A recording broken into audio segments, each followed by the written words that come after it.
Bonjour, bonsoir, bonjour le monde, bonjour mesdames, bonjour messieurs, je suis Jean Fils-Aimé, historien, content de vous accueillir sur la chaîne aujourd'hui pour célébrer une victoire extraordinaire. C'est la victoire de la bataille de Vertières qui eut lieu le 18 novembre 1803. Franchement, je peux vous confirmer que c'est la bataille la plus importante de l'histoire quant à moi. Et je le dis sans chauvinisme. Si vous permettez, je vais prendre le temps de vous rappeler ce qui s'est passé en ce 18 novembre 1803. Pourquoi en 2021 commémorer le 18 novembre? Le 18 novembre, c'est une date extrêmement importante dans l'histoire d'Haïti. C'est la commémoration de la bataille de Vertières. Nous savons tous que c'est le moment capital qui met fin à la domination française. Mais le 18 novembre, c'est beaucoup plus que cela. 18 novembre 1803, 18 novembre 2021, 218 ans. Des esclaves se sont révoltés pour mettre fin à un système d'oppression, un système esclavagiste et colonialiste, et ainsi donner l'exemple au monde entier que des esclaves peuvent vaincre une armée coloniale bien équipée. N'oublie pas, avec l'esclavage, nous étions des biens meubles. Nous étions dépourvus d'âme. Depuis la prise de l'empire de Kemet par Alexandre le Grec, ça va être la première fois que des va-nu-pieds, des gens non organisés, qui ont été aboutis, vont pouvoir se mettre ensemble et donner une réplique à l'esclavage entretenu par les grandes puissances impérialistes de l'époque. L'Angleterre, la France, l'Espagne et le Portugal, les États-Unis. Liberté, liberté ou soit la mort. Vivre libre ou mourir. Quelles sont les leçons que nous transmettent aujourd'hui, 218 années ou plus de 7 générations plus tard, la bataille de Vertières? Quels sont ces principes? Ces forces rassemblées en puissance, dans des corps vivants, préparés dans un temps-espace particulier pour accomplir une action en harmonie avec un temps-espace défini, aboutissant à une victoire visible. Pour moi, aujourd'hui, 18 novembre 2021, 218 ans après, la bataille de Vertières. Quand j'étais élève en classe primaire, c'est avec beaucoup de fierté que j'ai appris l'histoire de la guerre de l'indépendance d'Haïti, avec des héros nombreux qui ont fait le sacrifice de leur vie pour nous libérer du joug de l'esclavage, nous donner notre indépendance et nous léguer un pays, Haïti.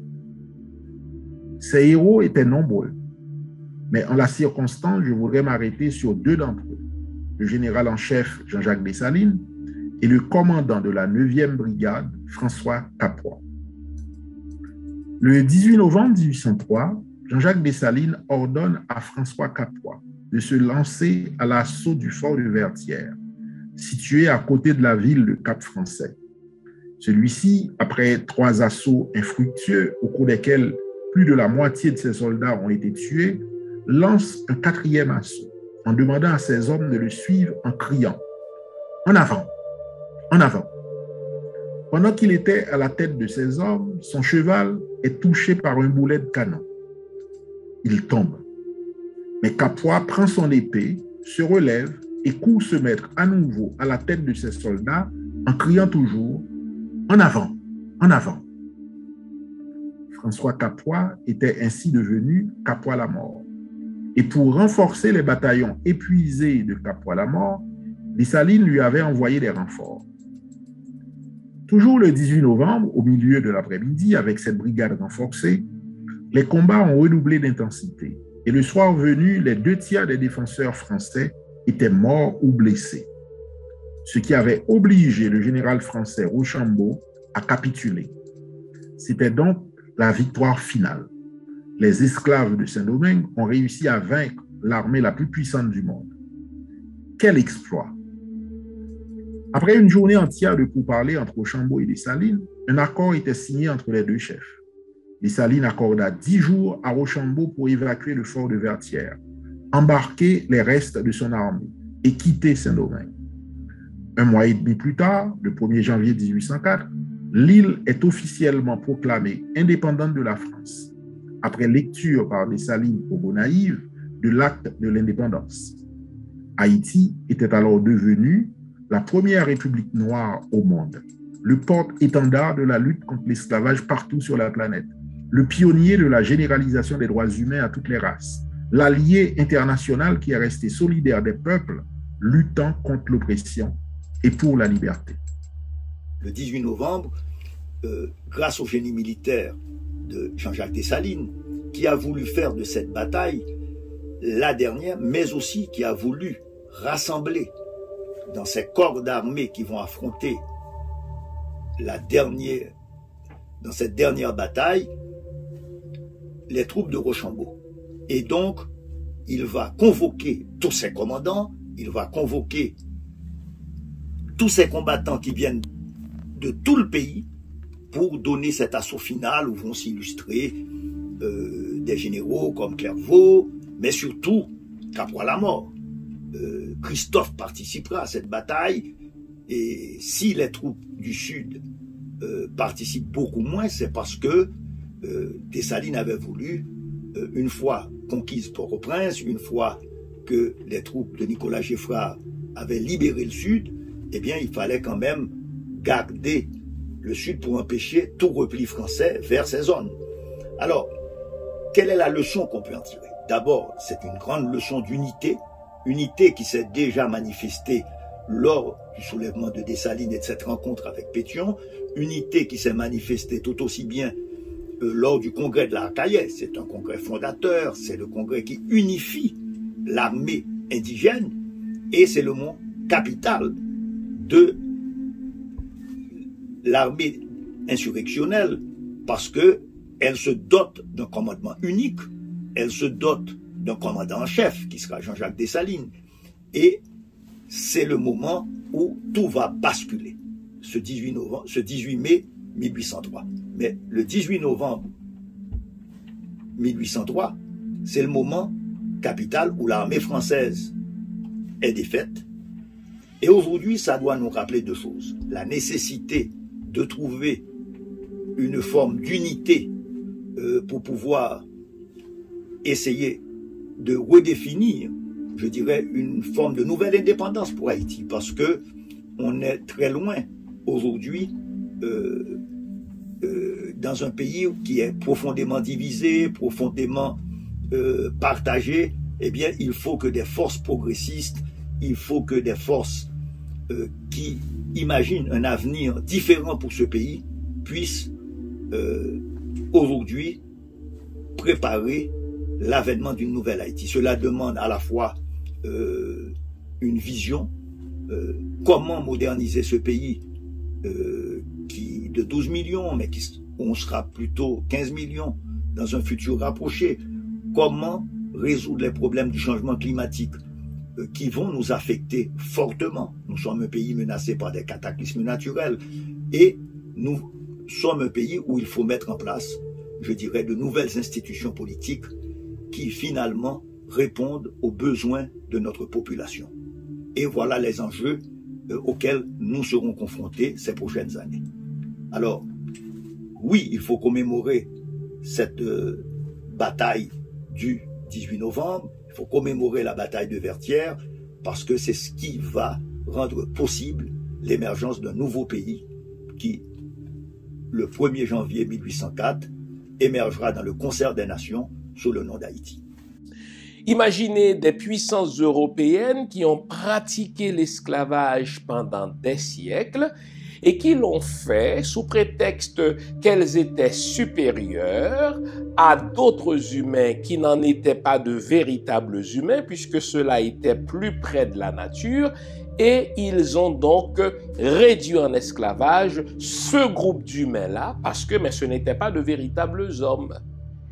Et pour justifier leur entreprise, n'est-ce pas, anti-humaine, elles ont tout mis à leur service. Leur soi-disant science prouvait qu'étant donné, n'est-ce pas, les dimensions du cerveau des Européens comparées à la dimension du cerveau ou du crâne des Noirs, eh bien, ces derniers, les Noirs, étaient inférieurs, etc. Et que les Blancs, les Européens, étaient appelés à dominer cela. À la bataille de Vertières, nos ancêtres, les descendants d'Afrique, devaient prouver que eux n'ont rien d'inférieur par rapport aux Européens et que eux aussi ont droit à la dignité, eux aussi ont droit à la liberté et qu'ils étaient prêts à tout pour cela. Napoléon Bonaparte, qui connaissait les enjeux de cette guerre, n'est-ce pas, n'a rien ménagé. Il n'a lésiné ni sur les moyens, ni sur les efforts pour garder, n'est-ce pas, cette fameuse colonie, la colonie de Saint-Domingue, qui fut la plus riche de toutes les colonies de tous les temps. Donc, il y avait un enjeu économique. L'Empire français, qui était l'un des plus grands empires d'alors et dont l'économie reposait sur l'économie de Saint-Domingue, n'allait pas accepter, n'est-ce pas, de perdre sa richesse parce qu'un groupe d'Africains ou d'Afro, n'est-ce pas, descendants, voulaient garder leur liberté. Et enfin, la question c'était, est-ce que ces gens-là vont pouvoir tenir devant l'armée la plus redoutable, dirigée alors par l'un des généraux les plus sanguinaires, le général Rochambeau? Si on nous imagine, les amis, d'un côté, vous avez l'armée la plus puissante, l'armée française, qui arrive avec, n'est-ce pas, cette dernière technologie, qui arrive avec toutes ces expériences de guerre, n'est-ce pas, de plusieurs siècles. N'oublions pas que la France a toujours fait la guerre, tout comme d'ailleurs les puissances européennes. Et d'un autre côté, vous avez des Africains, que ce soit des Bossals ou des Créoles, donc des Afro-descendants, qui n'ont pas fait d'école militaire, qui n'ont pas inventé d'armes à feu, mais qui disent, écoutez, nous allons prouver à ces esclavagistes qu'en termes de tactique, nous n'avons rien à envier à personne.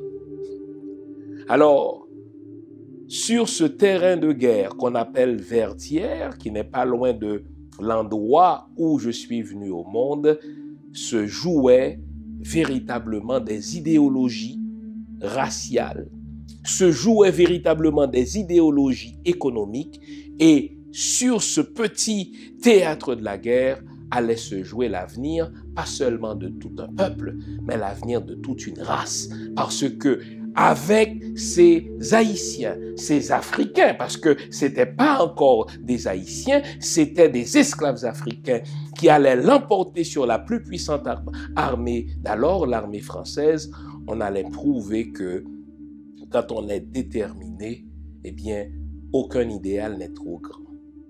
Liberté, liberté ou soit la mort. Vivre libre ou mourir.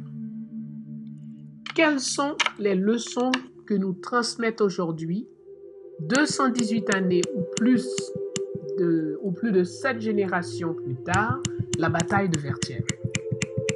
Quels sont ces principes, ces forces rassemblées en puissance, dans des corps vivants, préparés dans un temps-espace particulier pour accomplir une action en harmonie avec un temps-espace défini, aboutissant à une victoire visible?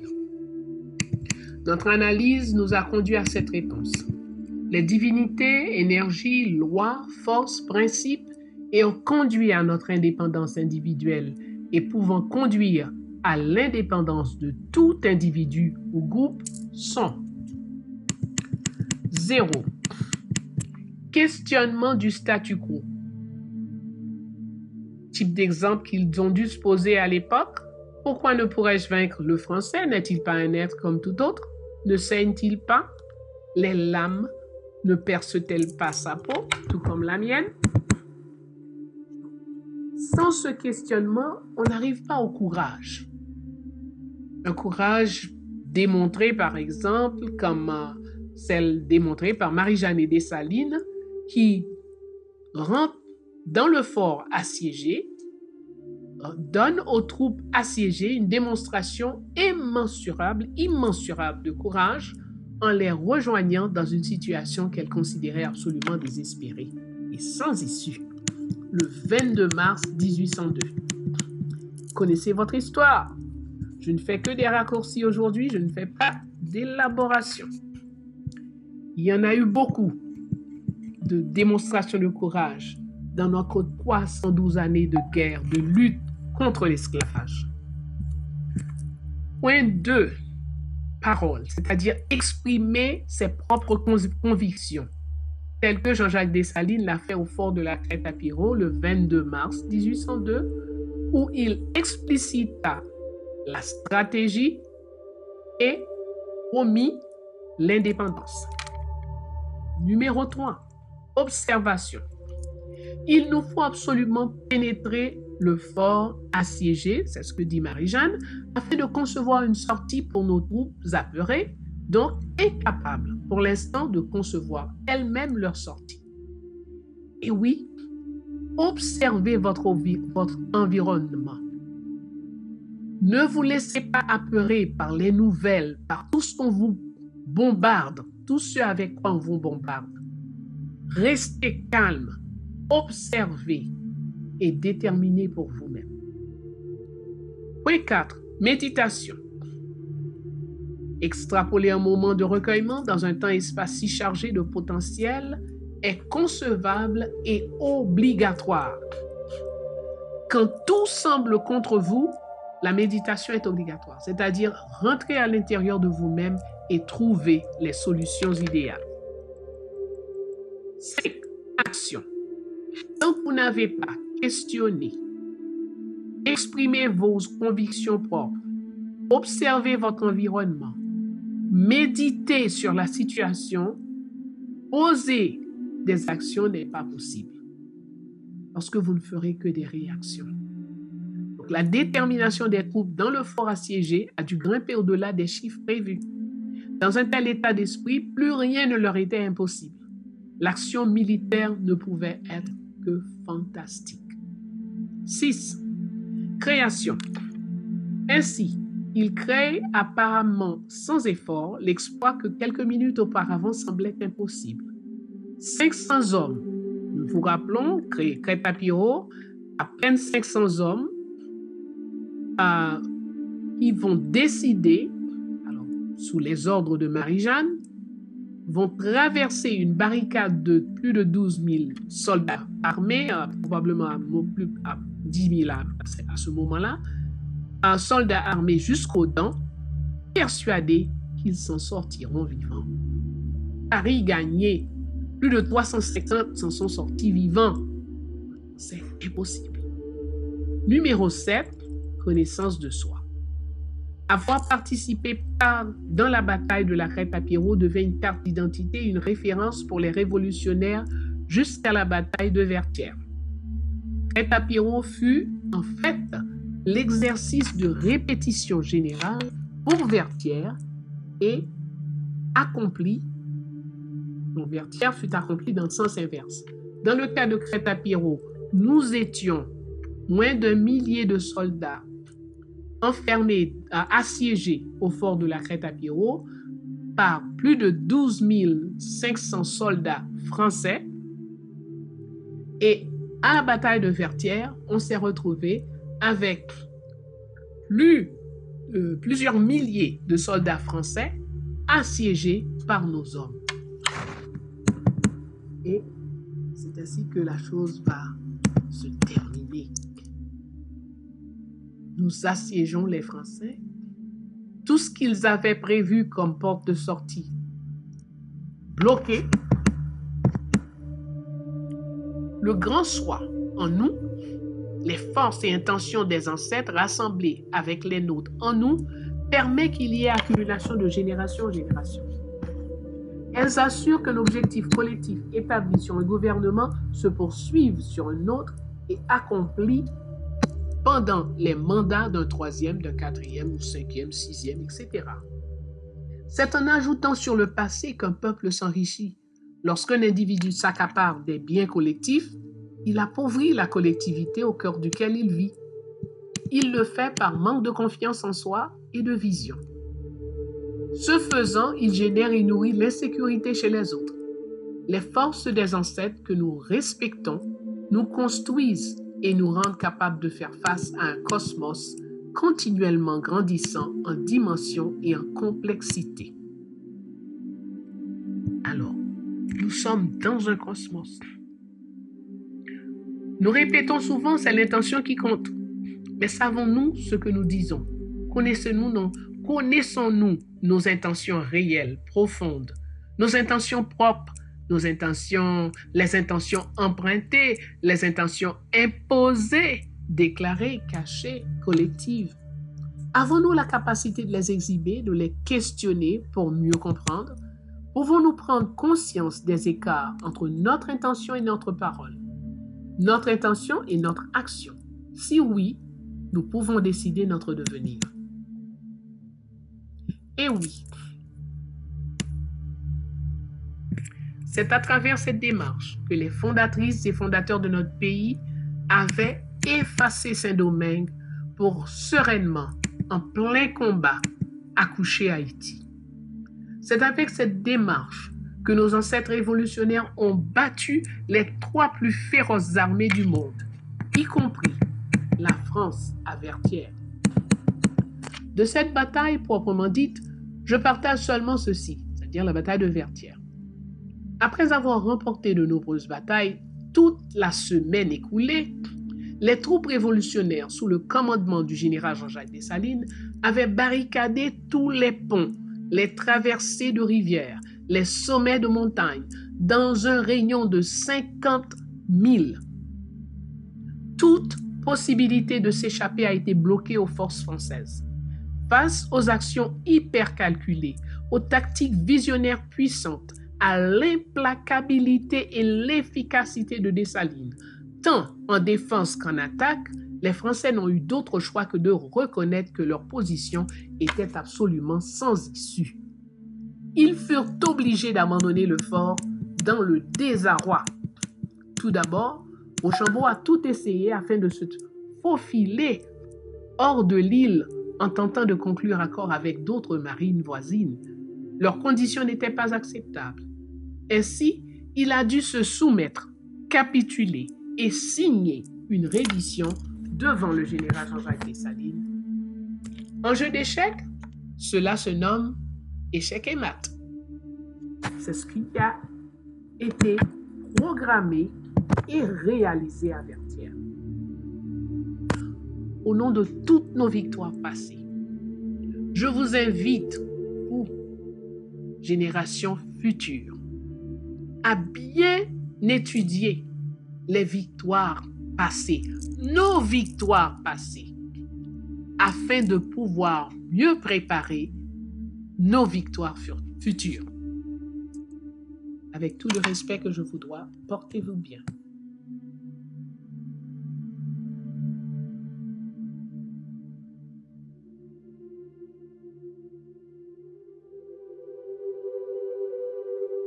Le sentiment qui m'anime aujourd'hui, 18 novembre 2021, 218 ans après la bataille de Vertières, en est un de tristesse. Pourquoi? Au regard de ce qui se passe au pays aujourd'hui, je peux dire que les Haïtiens et les Haïtiennes que nous sommes devenus ont trahi les idéaux des pères fondateurs de la nation. Nous avons dilapidé le patrimoine et l'héritage qu'ils nous ont légués. Depuis près de 2 décennies, Haïti a perdu sa souveraineté, voire son indépendance politique, économique, sécuritaire. Dépendance politique. Depuis près de 2 décennies, Haïti est sous la subordination étroite de forces de l'ONU, l'Organisation des Nations Unies.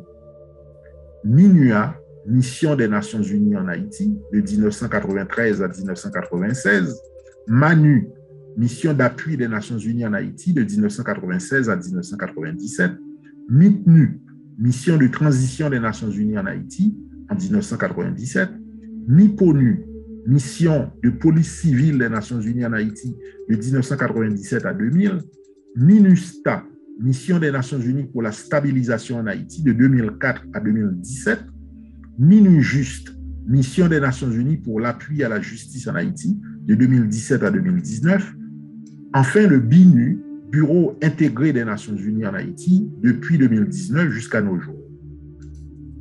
Le constat que nous faisons aujourd'hui, c'est que toutes ces missions qui ont coûté extrêmement cher n'ont pas donné les résultats escomptés. Instabilité politique chronique, police civile incapable de faire face à la montée infernale de l'insécurité, système judiciaire complètement effondré et incapable de rendre justice. Voilà donc le résultat net de cette présence étrangère dans le pays, sans compter les méfaits du choléra et des viols non comptabilisés qui ont augmenté au cours de ces dernières missions. Dépendance économique. Le 7 mai 1994, le Conseil de sécurité des Nations Unies a voté un embargo quasi complet, rentré en vigueur le 21 mai 1994 contre Haïti, en raison de l'instabilité politique qui y sévit alors. L'impact économique, sanitaire et humanitaire sur la population civile haïtienne de cet embargo fut sans précédent. Selon une étude de l'Université Harvard des États-Unis menée en novembre 1993 et intitulée Sanctions in Haiti Crisis in Humanitarian Action, une forte augmentation de la mortalité infantile de l'ordre de 33%, avec plus de 100 000 cas de malnutrition supplémentaires a été enregistrée. L'économie haïtienne a pris un dur coup avec des taux de croissance négatifs.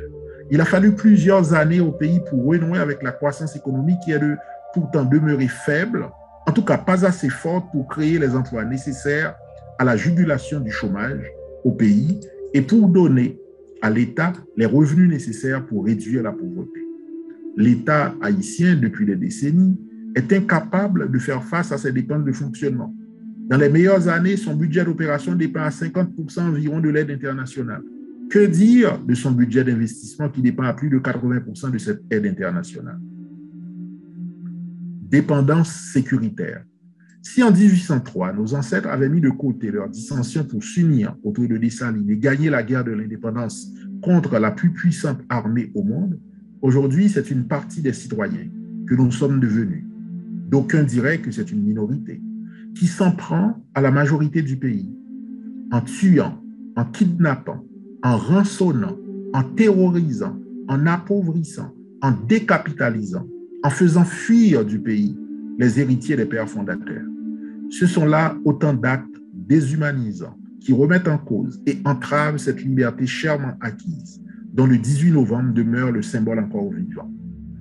Dans ce contexte, la tentation semble forte de faire appel à d'autres nations, à d'autres instances, pour venir nous défendre contre ces Haïtiens qui s'en prennent à des Haïtiens et à Haïti, en oubliant le geste héroïque du 18 novembre 1803, ainsi que les 8 missions de l'ONU qui étaient présentes dans le pays au cours des 18 dernières années. La réponse qui nous a été servie par un missionnaire étranger la semaine dernière est celle-ci: c'est aux Haïtiens de régler leurs problèmes d'insécurité et non à la communauté internationale. Voilà ce qui m'attriste au plus haut point en ce 18 novembre 2021. Compatriotes, ressaisissons-nous pour prendre en main notre destin et recouvrer notre souveraineté politique, économique et sécuritaire, comme l'ont fait nos ancêtres fondateurs de patrie le 18 novembre 1803, il y a exactement 218 ans. Vertières, c'est ce nom qui restera dans nos esprits, dans nos livres, comme symbole de courage, de rébellion et de révolution. Avec des moyens limités, nos pères fondateurs ont combattu le bon combat et nous ont laissé une nation libre en héritage. La victoire à Vertières en 1803, au nord d'Haïti, n'a pas été permise à nos héros, n'a pas été donnée à nos héros, mais acquise. C'est la volonté d'être libre et de laisser un héritage pour les générations à venir qui ont servi de l'huile pour mener ce combat.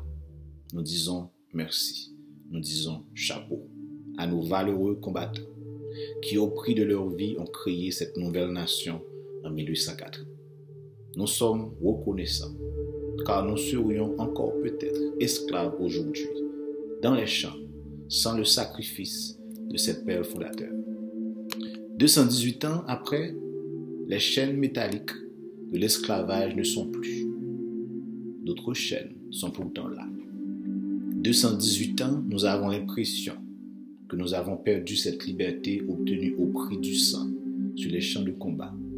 Haïti est devenue plus que jamais dépendante commercialement, économiquement, politiquement. 18 novembre doit ainsi nous interpeller sur notre devoir de peuple. Il est inconcevable qu'un pays qui a fait vertière soit devenu aujourd'hui ce qu'il est, sans fierté, sans prestige, sans orgueil. 18 novembre doit aussi nous apprendre à croire en notre potentiel, à croire qu'il est possible de faire émerger des gens capables, courageux et patriotes qui peuvent s'inspirer de vertière pour gagner une nouvelle bataille. Nous avons une responsabilité pour créer une nouvelle fierté. Cela doit passer par de nouveaux rapports entre l'État haïtien avec l'étranger, avec le monde rural, avec les jeunes, avec la diaspora, avec les femmes. La rupture s'impose. 18 novembre 1803 n'a pas donné lieu à une réforme politique, ni à un aménagement de la gouvernance, mais à une révolution, une rupture.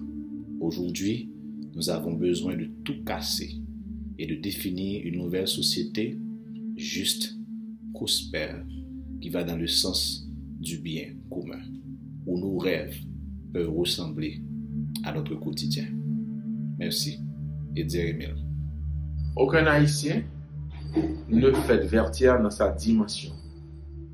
Aucun Haïtien n'a envie qu'on lui parle de Dessalines, des prouesses de nos héros, de ceux qui ont su insuffler à la race noire cet élan de liberté. Aujourd'hui, nous les Noirs, la plupart d'entre nous sommes les descendants de ces hommes-lois. Ces hommes qui ont su mettre tout rancœur de côté, tout égoïsme, et penser comme un seul homme à la liberté de tout un peuple.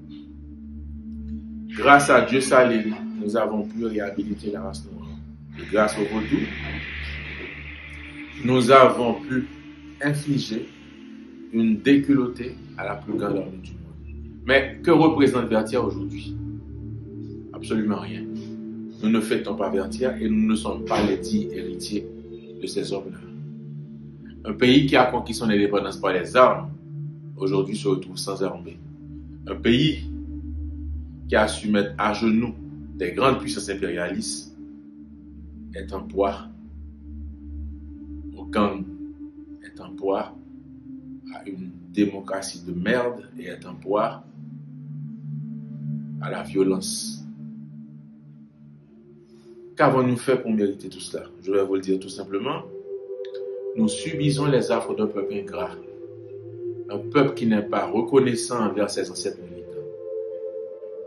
Ce jour-là, c'est passé comme une lettre à la poste. Il n'y a pas de marche patriotique, il n'y a rien. Pas de message du gouvernement, rien. Maintenant, nous sommes devenus des parias. Nous, qui avions inventé le mot liberté. Nous, qui avions aidé les autres peuples de l'Amérique latine. Nous, qui avions aidé les Grecs. Et aujourd'hui, que sommes-nous devenus? Quel est l'idéal de Vertière? À quoi ça sert d'avoir fait Vertière? Le mot Vertière est revenu dans les dictionnaires de langue française. Quand même, on doit remercier un immortel, Dany Laferrière, parce que ce mot-là a été occulté dans l'histoire de la France esclavagiste.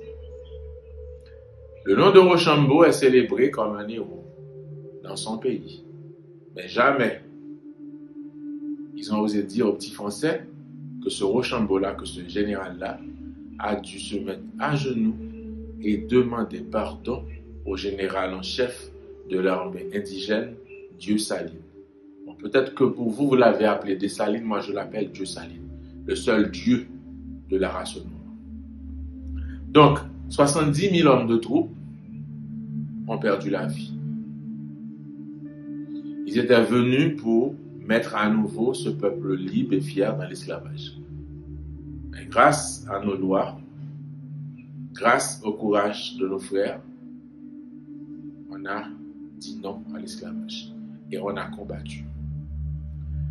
Vertière est célébré dans beaucoup de pays de l'Amérique latine, principalement en Équateur, en Bolivie. Ils reconnaissent les prouesses de nos vaillants soldats. Et en Haïti, il n'y a pas beaucoup de gens qui fêtent Vertière. Donc, nous avions osé être libres. Nous avions osé attaquer l'Église. Nous avions osé attaquer la France, l'Angleterre et le Portugal. Maintenant, il est venu le temps de faire une nouvelle Vertière en plein 21e siècle. Aïe bobo, aïe bobo. Je suis conscient qu'en ce 18 novembre 2021, ça va très mal en Haïti. Mais si on raconte une histoire, ce n'est pas tant parce qu'on veut raconter l'histoire pour tourner les yeux vers le passé, mais si on raconte cette histoire, c'est parce que cette histoire a beaucoup de leçons à nous enseigner. Et je voudrais, n'est-ce pas, signaler rapidement quelques-unes de ces leçons. La première leçon, que la victoire de nos ancêtres à Vertière sur l'armée la plus terrible d'alors, l'armée française, nous apprend comme leçon justement, c'est la préparation. Si nos ancêtres l'ont emporté sur les Français, c'est parce qu'ils se sont préparés. Rien de grand, rien de durable ne se fait sans préparation. Rien de grand, rien de durable ne se fait sans organisation. Dessalines, qui fut un grand stratège, Dessalines, qui fut aussi un grand tacticien, n'est-ce pas, ne s'est pas lancé en guerre contre les troupes de Rochambeau sans prendre le temps de penser ses stratégies, sans prendre le temps de penser ses tactiques. De même pour nous, n'est-ce pas, aujourd'hui. La lutte est rude, nous avons de grands défis, mais pour les relever, cela prend une préparation. Deuxième leçon que j'ai tirée de la bataille de Vertière, c'est l'unité. Quand on parle de la bataille de Vertière, bien sûr qu'on retient le nom de Capois-la-Mort, bien sûr qu'on retient le nom de Dessalines, mais en réalité, à Vertière, c'est un microcosme de l'Afrique. Car dans la bataille de Vertière, on a retrouvé un véritable échantillon de tous les fils d'Afrique qui ont été réduits en esclavage, n'est-ce pas, à Saint-Domingue. Et quand on dit tous les fils d'Afrique, mon Dieu, je devrais dire les fils et les filles d'Afrique, parce que les femmes ont pris une large part dans cette bataille de Vertière. Malheureusement, aujourd'hui, nous sommes divisés. Nous ne sommes pas en mesure de construire ce que j'appelle la sainte alliance des gens de bien. Ceux qui font du mal à notre pays sont plus en mesure de s'unir que ceux qui veulent faire du bien à ce pays. Eh bien, ce que Vertière nous enseigne, c'est que justement pour réaliser quelque chose de grand, il faut s'unir autour de ce qu'on a en commun. Qu'avons-nous en commun, nous les gens de bien? L'amour d'Haïti. Qu'avons-nous en commun, nous, les gens de bien, n'est-ce pas?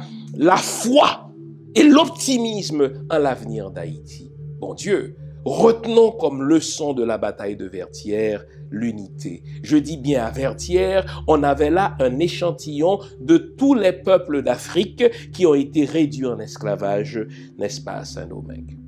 Troisième leçon que nous devons retenir de la bataille de Vertière, c'est la détermination. Oh là là, imaginez un Capois-la-Mort qui marchait devant les canons de Rochambeau et qui n'hésitait pas à affronter ce canon parce qu'il était déterminé, pas seulement lui, mais tous ceux qui se battaient contre les Français, ils étaient déterminés car leur mot d'ordre c'était « vivre libre ou mourir ». Aujourd'hui, malheureusement, chez notre peuple d'Haïti, il y a une lassitude. Oui. Ça fait tellement longtemps que nous nous battons, nous perdons espoir en l'avenir de notre pays. La preuve, c'est que tous ceux qui le peuvent laissent le pays vers n'importe où. Eh bien, la détermination s'enseigne. La détermination se cultive, la détermination se bâtit. Et vous savez qui doit enseigner la détermination à la population? Mais ce sont les leaders, ce sont les influenceurs, c'est des gens comme vous, c'est des gens comme moi. Voilà pourquoi, en une date comme le 18 novembre 2021, je ne saurais laisser passer ce jour sans rappeler ce qui a rendu possible, n'est-ce pas, cette épopée? La détermination. Quand la population est découragée, c'est nous, les gens de bien c'est nous les gens de bien qui devons galvaniser cette population en lui disant non, voici ce qu'a fait nos ancêtres. Nous devons, n'est-ce pas, nous retrousser les manches. Une autre leçon à retenir, et elle est fondamentale dans cette bataille de Vertières, c'est que nos ancêtres avaient un projet, les amis. On ne part pas en guerre sans un projet. Quel était le projet de nos ancêtres? Nous allons créer une nation où la liberté serait offerte à tous. Aujourd'hui, oh là là, il n'y a plus de projet commun. Aujourd'hui, oh là là, il n'y a rien de fédérateur entre nous. Mais là encore, un projet se construit. Un projet se construit par la pensée. Un projet se construit par le dialogue. Et en ce 18 novembre 2021, je voudrais inviter, n'est-ce pas, tous ceux qui sont encore en mesure de penser, et nous le sommes tous, n'est-ce pas, nous sommes tous capables, n'est-ce pas, de penser, à construire un projet. Un projet où les biens de ce pays, un projet où les ressources de ce pays ne seraient pas restées aux mains d'un petit groupe où, selon le cri de Dessalines, tous les fils et toutes les filles du pays vont avoir part, n'est-ce pas, aux ressources, n'est-ce pas, du pays. Enfin, une autre leçon que j'ai tirée de la bataille de Vertières, c'est que les leaders, lorsque ça va, n'est-ce pas, mal, doivent tirer la collectivité vers le haut. Vous pensez que c'était facile pour un Dessalines, vous pensez que c'était facile pour un Capois-Lamort de dire à toute une population que nous allons faire ce qui n'a jamais été fait? Qu'est-ce qui n'a jamais été fait? Qu'un peuple non européen vainque un peuple européen. Qu'est-ce qui n'a jamais été fait? Qu'une armée non européenne puisse vaincre une armée européenne. Et là, il s'agit, je l'ai déjà dit, de la plus puissante armée. Mais parce qu'ils y croyaient, parce qu'ils avaient un idéal, eh bien, ils ont galvanisé les foules en se donnant d'abord eux-mêmes. Ils ne sont pas restés en dehors de la bataille en invitant les autres à se battre. Ils se sont présentés les premiers. Pensons, n'est-ce pas, à la bravoure d'un Capois-Lamort. Parce que quand ça va mal, ce sont les leaders qui doivent tirer la collectivité vers le haut.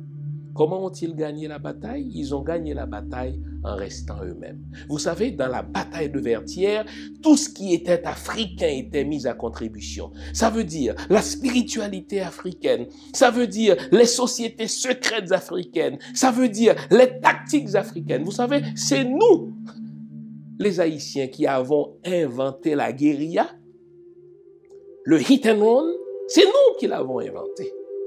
Eh bien, tout ce qui était africain était mis à contribution à Vertières. Notre spiritualité, nos sociétés secrètes, nos tactiques à nous. Malheureusement, ce qui nous tue aujourd'hui, c'est que nous nous imaginons que pour nous développer, nous devons imiter les autres. Nous devons ressembler aux autres. Alors que nos ancêtres ont dit, nous avons tout en nous-mêmes pour réaliser notre idéal.